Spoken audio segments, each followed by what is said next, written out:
Nak pergi beli minyak petrol, beratur, kena tunjuk IC kita, nak sahkan kita ni warga negara kepada pekerja asing. So, orang bukan warga negara ni, warga asing ni, yang sahkan, okeylah.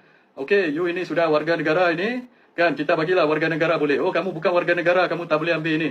Oh, bukan warga negara pula cek IC aku untuk aku ambil petrol dekat petrol pump ni. Kamu tahu tak how ridiculous this is? Tak masuk akal langsung.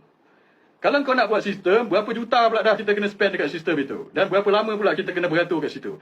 Kalau tak ada sistem, aku pula dah kena cakap dengan warga asing ni. Daripada Bangladesh ke, daripada mana ke, daripada Indonesia ke apa ni. Kena justify kat dia. Saya warga negara lah. Dia pula dah nak jadi pegawai immigration ke apa kejadah pula kat situ. Cek sama ada aku ni warga negara ke tak. Sebab aku nak kena beli minyak petrol subsidi. Sebab apa? Sebab kau tak mahu buat pelaksanaan penguatkuasaan dekat sempadan itu. Kau malas ke apa, aku tak tahulah. Tak nak penguatkuasakan penguatkuasaan ke sempadan yang orang curi RON ni. So ini bangang, tahu tak?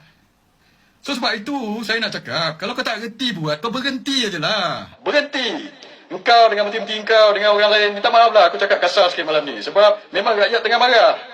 Sebab dasar ini, keputusan ni adalah satu keputusan yang bodoh. Tahu tak? Kau bagi 100, kamu bagi 100. Lepas tu kurangkan 6 sen. Lepas tu kita kena beratur pakai IC pula dekat situ. Lepas tu nak kutip SST 51 bilion. Kutip 51 bilion, pulangkan balik 100. Lepas tu suruh orang bersyukur. Lepas tu pasal 6 sen punya pasal, kau suruh aku beratur tunjuk IC pula dekat situ.